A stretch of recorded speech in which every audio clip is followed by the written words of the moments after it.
था और team India के बल्लेबाज एक के बाद एक ढेर हो गए। Highest score getter Virat Kohli आपकी स्क्रीन पर 31 रन इन्होंने बनाए, लेकिन क्या काफी थे क्या? विराट कोहली को हम 31 रन के लिए जानते हैं। शायद 31 रन अगर अक्षर पटेल बनाते, कुलदीप यादव बनाते, तो उम्मीद करते थे जब इनको सेंचुरी किंग बोला जाता है तो सेंचुरी से कम या हाफ सेंचुरी तो कम से कम ये डिजर्व करते हैं। और आज तो सारे के सारे बल्लेबाजों ने, वो कहते हैं ना कि बेकदरी कर दी। मतलब चाहे रोहित शर्मा हो, चाहे शुभमन गिल हो, चाहे कोई भी हो, सब के सब बल्लेबाज सुपर फेल रहे। बिल्कुल, देखिए विराट कोहली की बात करें, सूर्य कुमार यादव की बात करें, सूर्य कुमार यादव एक बार फिर से आज बिना खाता खोले आउट हो गए और ये ऐसा लग रहा था कि पिछले मैच वाला सेम किसी ने रिप्ले चला दिया हो। सूर्य कुमार यादव एक बार फिर से बिना खाता खोले यहाँ पर आउट हो गए। मैं बता दूं, कई लोग समझ रहे हो कि उनकी बल्लेबाजी आई नहीं है। वो बिल्कुल सही थे जिस हिसाब से आउट हुए, वो कोई रिप्ले नहीं था, सेम तरीके से आउट हुए। सूर्य कुमार यादव देखिए आपकी स्क्रीन पे साफ साफ दिख रहा है, एक गेंद 0 रन। अच्छा, मैं भी अगर इंटरनेशनल क्रिकेट खेलने जाऊं या इस मैच में मैं खेल रहा होता तो शायद यही मेरा हो सकता था। इससे खराब तो मैं भी नहीं खेलता। तो ज्यादा से ज्यादा एक गेंद मैं खेलता तो पहली गेंद पे आउट हो जाता। आज पहली गेंद पे ये आउट हो गए। बिल्कुल बिल्कुल। और अंकिता, आज डिसअपॉइंटमेंट पूरी टीम इंडिया की तरफ से देखने को मिली है। ऐसा नहीं है कि आप किसी ने भी अच्छा परफॉर्म करके दिखाया, और गेंदबाज भी आप देखेंगे ना तो वो धार तो बिल्कुल भी नजर नहीं है। और ऐसा हम कह रहे थे कि क्या ये वही पिच थी जिस पर टीम इंडिया बल्लेबाजी कर रही थी? क्या ये वही पिच थी जिस पर ये रोहित शर्मा, विराट कोहली ऐसे बल्लेबाज लगातार आउट हो रहे थे? पिच बदल गई थी क्या? पिच हाँ बदल गई थी। मुझे लगता है कि शायद ऑस्ट्रेलिया के बल्लेबाजों के लिए बदल गई थी। वो किसी दूसरी पिच पे बल्लेबाजी करने के लिए आए थे और जिस हिसाब से ये केएल राहुल प्रेडिक्शन चिराग ने बहुत पहले कर दी थी कि नहीं करेंगे, लेकिन हार्दिक पांड्या को देखिए, हार्दिक पांड्या को क्या देखे, इनकी बल्लेबाजी जब से इन्होंने इंटरनेशनल क्रिकेट में वापसी की है, आप देख लीजिए ना इन्होंने बल्लेबाजी में क्या किया है। लेकिन सबसे बड़ा जो सवाल ये है, जो हमारा थंबनेल भी है, क्या ऐसे जीतोगे वर्ल्ड कप? चिराग, यही बैटिंग ऑर्डर होगा जो अभी तक दिख रहा है कि यही वर्ल्ड कप खेलेगा? क्या इस के साथ आप वर्ल्ड कप जीतोगे, इस बैटिंग ऑर्डर के साथ? देखिए, ऐसे तो नहीं जीत पाओगे, निश्चित तौर पर नहीं जीत पाओगे। आप भारत में खेल रहे हो, भारतीय कंडीशंस में खेल रहे हो और आपको पता नहीं है कि क्या पिच है, क्या मौसम कैसा है, पहले क्या करना है, क्या नहीं करना है। और बल्लेबाजी में आपके इतने सारे फ्लॉज हैं, आप गिनने बैठ जाएंगे तो आपको बहुत ज्यादा लिस्ट तैयार हो जाएगी। बिल्कुल। और देखिए जो आज पिक्चर रिलीज हुई है ना चिराग, उसका ट्रेलर हमको पहले ही मैच में दिख गया था। वो तो शायद हमने या कहें भारतीय बल्लेबाजों ने हल्के में ले लिया। जो पिक्चर आज रिलीज हुई है उसका ट्रेलर पहले मैच में दिख गया था। अगर वहां पहले मैच में केएल राहुल और जडेजा वो पार्टनरशिप नहीं करते तो उस मैच में भी हार तय ही थी। बिल्कुल हार तय थी और वहां पर आपको बचा लिया। लेकिन ये देखिए, आप कभी 188 चेज नहीं कर पा रहे हैं, कभी 117 पे ऑल आउट हो जा रहे हैं, तो ये चीजें अब बहुत ज्यादा चुभने लगी हैं। और आज 10 विकेट की हार ना भारतीय टीम के लिए ऐसे कॉमन सी हो गई है। T20 वाला जो बीमारी थी मैं कहूंगा, वो अब वनडे में भी हमें नजर आ रही है। तो अंकिता, ये 10 विकेट की हार कब तक करेगी ये परेशान?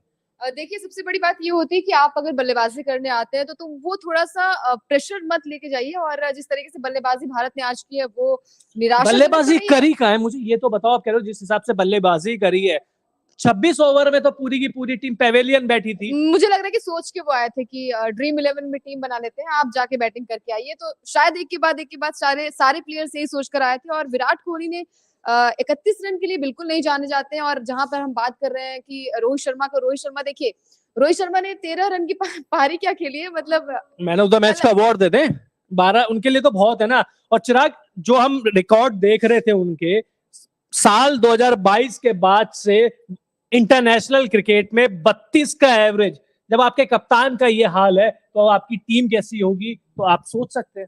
बिल्कुल बुरा हाल है कप्तान का और कंसिस्टेंटली परफॉर्म नहीं कर पा रहे। एक टेस्ट में शतक लगाया था, एक वनडे में आया था, 2 शतक वो आए थे जो अभी शायद 1 महीने के अंतर्गत आए हैं। बिल्कुल। और उसके बाद उम्मीद यही थी कि भाई रोहित शर्मा फॉर्म में लौट आएंगे, लेकिन ऐसा हुआ नहीं है।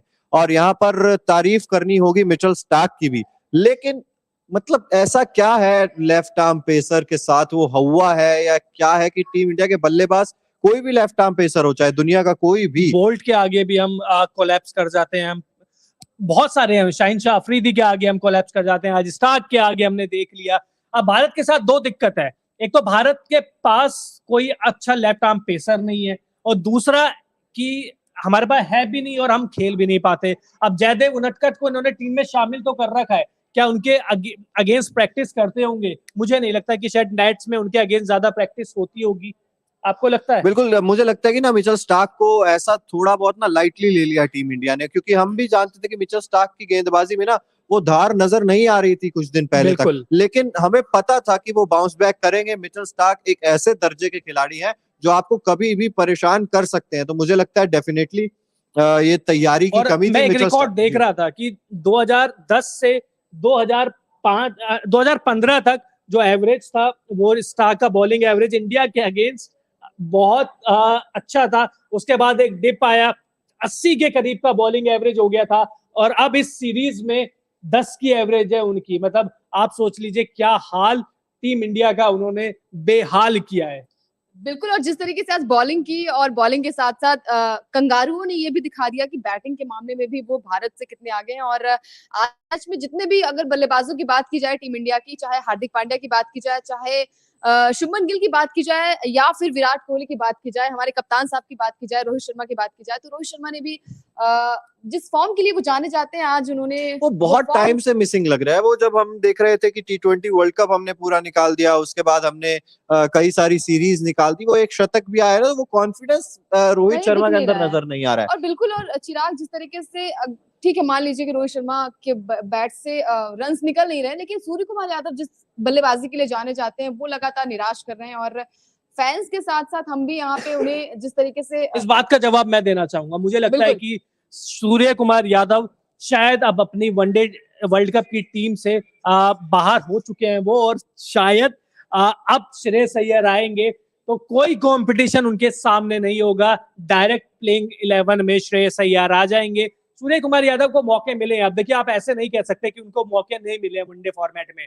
वो 30 वनडे के करीब अब खेल चुके हैं और लगातार उनका प्रदर्शन खराब होता जा रहा है, होता जा रहा है, होता जा रहा है। तो टीम मैनेजमेंट, कोच, कप्तान कब तक मौके देगा? कभी ना कभी तो वो भी थकेंगे।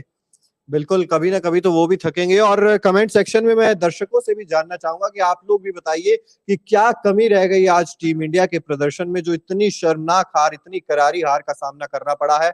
अच्छा, आप इशारा कर रही हैं अंकिता केएल राहुल की तरफ? देखिए, केएल राहुल जिस तरीके से आपने बोला ना कि एक इनिंग खेलते हैं, उसके बाद वो रिचार्ज होके चले आते हैं। आज के मैच में भी वो 9 रन बना के जिस तरीके से पवेलियन राहुल ने लौटे हैं। मैसेज किया है। राहुल कुमार जी कह रहे हैं कि एक प्रॉब्लम इंडिया के साथ हमेशा रही है, जब इंडिया का टॉप ऑर्डर आउट हो जाता है तो पूरी टीम इंडिया ऑल आउट हो जाती है। बिल्कुल। और सबसे मतलब इसका बेस्ट एग्जांपल मैं देना चाहूंगा, सचिन तेंदुलकर जब बल्लेबाजी करते थे, तो मैंने बहुत सारे मैचेस देखे हैं, जब सचिन तेंदुलकर आउट होते थे तो लोग अपने टीवी बंद कर लिया करते थे कि भाई अब तो पूरी टीम आउट हो ही जाएगी। ऐसी स्थिति अब मुझे लग रहा है कि एक बार फिर से लौट रही है कि भाई आपका टॉप ऑर्डर नहीं चल रहा है, आप विराट कोहली से उम्मीद कर लीजिए, चल गया बल्ला तो ठीक है, नहीं तो बाकी तो आया राम गया राम था आज। जी बिल्कुल। और जिस हिसाब से अब तो लेकिन टॉप ऑर्डर के साथ भी कब तक? अभी तो 2 दिन पहले ही तो ये हुआ था, ये कहानी दोबारा से दोहराई गई है आज। पहले वनडे में भी कोलैप्स कर गया था ना, अब दूसरे वनडे में भी कर गया, अब तीसरे वनडे में भी पता नहीं क्या होगा, क्योंकि हाल बद से बदतर होते जा रहे हैं। वर्ल्ड कप आ रहा है, जैसे जैसे वर्ल्ड कप पास आ रहा है, भारतीय जो बल्लेबाज है वो फॉर्म से दूर जाते हुए दिख रहे हैं।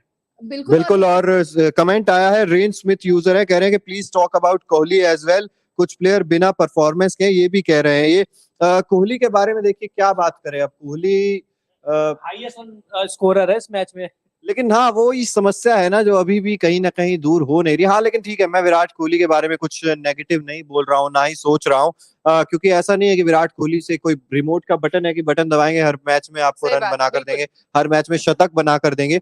विराट कोहली आज भी शुरुआत अच्छी मिल गई थी, लेकिन एक अच्छी गेंद आपको परेशान करती है, और वही हुआ। गेंद भी, और दूसरी साइड ये भी है कि लगातार दूसरी साइड से विकेट गिर रहे थे, तो उनके पास एक ही ऑप्शन बच रहा था कि जितने रन वो बना सकते हैं वो बना लीजिए, क्योंकि सामने से जो विकेट पतझड़ शुरू हुआ था, वो शुरू से जो शुरू हुआ वो अंत तक खत्म ही नहीं हुआ, वो ऑल आउट पे ही टिका। लेकिन इनकी बात क्या करें, सूर्य कुमार यादव, कुलदीप यादव से चलो बल्लेबाजी में क्या ही उम्मीद करें, लेकिन सूर्य कुमार यादव की बात कर ले, क्या दिक्कत है? दिक्कत क्या है, आपको क्या लग रहा है? तो ये भी नहीं बोल सकते जल्दबाजी है, 10, 15, 20 बॉल खेलेंगे जब तो कुछ कमी बताए ना, कमी बताने के लिए उन्होंने हमको छोड़ा है, ना उनके बारे में चर्चा करने के लिए छोड़ा है। नहीं, कमी देखिए, कमी तो सीरीज से पहले भी पता था कि सूर्य कुमार यादव के पैर पकड़ने की कोशिश की जाएगी और वही दोनों मैचों में किया है। पहली गेंद होती है दोनों मैचों में जहां पर मिचेल स्टार्क अंदर गेंद लाते हैं, पैड्स पर लगती है और एलबीडब्ल्यू आउट हो जाते हैं। तो ये तो आपकी कमी जो है वो उजागर हो गई है पूरी दुनिया के सामने। तो मुझे लगता है कि इस पर काम करने की जरूरत है। केएल राहुल के साथ भी मुझे लगता है सेम समस्या है कि बल्ला सीधा नहीं चल रहा है, क्रॉस आ रहा है और उसके बाद परेशानी कहीं ना कहीं आ रही है। राहुल कुमार जी लिख रहे हैं, आज तक इंडिया को मिडिल ऑर्डर का बैट्समैन नहीं मिला, बस केएल राहुल ही एकमात्र मिडिल ऑर्डर में सेट होते हैं। धीरज कुमार जी लिख रहे हैं, इंडियन टीम में टैलेंट की बड़ी कमी है। टैलेंट की कमी तो नहीं कहूंगा, टेम्परामेंट की जरूर कमी है, निरंतरता की जरूर कमी है। देखिए टैलेंट है तभी करोड़ों अरबों लोगों के बीच में से ये 11 क्रिकेटर है जो टीम इंडिया के लिए खेल रहे हैं। टैलेंट है तभी खेल रहे हैं, लेकिन मुझे लगता है कि शायद निरंतरता की कमी है, टेम्परामेंट की कमी है और कंडीशंस को कितनी जल्दी अडेप्ट करना है शायद भारतीय जो बल्लेबाज है या खिलाड़ी है वो सीख नहीं पा रहे हैं। आज पता था कि कंडीशन बहुत टफ होने वाली है, ऑस्ट्रेलिया की जो पेस बैटरी है वो काफी स्ट्रॉन्ग है, हवा चल रही है, बादल छाए हुए हैं, लेकिन किसी ने भी उस कंडीशन को अडॉप्ट नहीं किया। आप देखिए जो भारतीय बल्लेबाज है, स्ट्राइक रेट सबकी ठीक ठाक है, छोटी सी वो कहते हैं ना बिल्कुल छोटी सी पारी है, उसमें भी अपने शॉट्स खेलने जा रहे थे, लेकिन आज ऐसा दिन था नहीं मुझे लगता है। बिल्कुल, और जिस तरीके से बल्लेबाजी के साथ साथ गेंदबाजी भी हुई है वो भी काफी निराशाजनक हुई है, क्योंकि हम बॉलर से एक्सपेक्ट नहीं करते कि उस तरीके से वो बॉलिंग करेंगे। देखिए 117 जो स्कोर था बहुत कम स्कोर था, वो लग भी रहा था कि कंगारू जो है वो उसे पार कर लेंगे और शर्मनाक हार है, 10 विकेट से जीती है ऑस्ट्रेलिया। बिल्कुल, और धीरज कुमार जी लिख रहे हैं कि टैलेंट की कमी है इसीलिए आईसीसी सेमीफाइनल्स कभी जीत नहीं पाती। धीरज कुमार जी आपसे एक सवाल है, अभी आईपीएल शुरू हो रहा है तो वहां पर आपको दिखेगा टैलेंट सभी खिलाड़ियों का, फिर आप बताइएगा कि टैलेंट की कमी है या नहीं है। स्टेटस किंग एक यूजर है, कोहली भैया की तारीफ करो प्लीज। अरे सर हमने अभी कोहली काम तो करे कुछ ऐसा, पहला मैच देख लीजिए, आज का मैच देख लीजिए, जब वो शतक लगाते हैं, जब वो अच्छी पारी खेलते हैं, जब वो टीम इंडिया को जिताते हैं, तो हम ही लोग हैं जो सबसे पहले उनकी तारीफ करते हैं, लेकिन वो तारीफ कमाने के लिए उनको कुछ रन तो बनाने होंगे। नहीं, मैंने तो अभी कोहली की तारीफ की भी थी साथ में। देखिए कोहली ऐसा मैंने कहा था, नहीं ठीक है, देखिए आप हर मैच में सेंचुरी एक्सपेक्ट नहीं कर सकते किसी मैच में भी नहीं। देखिए आप ये बात आपको माननी होगी कि विराट कोहली के साथ भी निरंतरता की कमी आई है। पहले विराट कोहली के जो रन थे वो शुरुआती मैचेस में निकल आते थे, तो उससे उनकी सीरीज अच्छी चली जाती थी, लेकिन अब क्या हो रहा है, आप टेस्ट सीरीज देख लीजिए, आप बांग्लादेश के खिलाफ सीरीज देख लीजिए, न्यूजीलैंड के खिलाफ देख लीजिए, उनका जो बल्ला बोलता है वो अंतिम मैचों में बोलता है सीरीज के, तो वहां से ना काम खराब होना शुरू हो जाता है। और विराट कोहली को निरंतरता के साथ प्रदर्शन करते हुए हमने सालों साल देखा है, इसीलिए ज्यादा दुख भी होता है, क्योंकि विराट से हर मैच में कम से कम 50-60 की तो उम्मीद करते हैं ना। और वो दौर आप याद कीजिए जब विराट कोहली खराब फॉर्म से जूझ रहे थे, हम कम से कम ये तो बात करते थे ना कि यार चलो शतक नहीं आ रहे, 50 तो आ रही है, तो 50 भी नहीं आती है शुरुआती मैचों में, वो आखिरी मैच में या आखिरी 1-2 मैचों में वो शतक आ जाता है, वो सारी भरपाई एवरेज वगैरह सब कुछ हो जाता है। तो मुझे निरंतरता की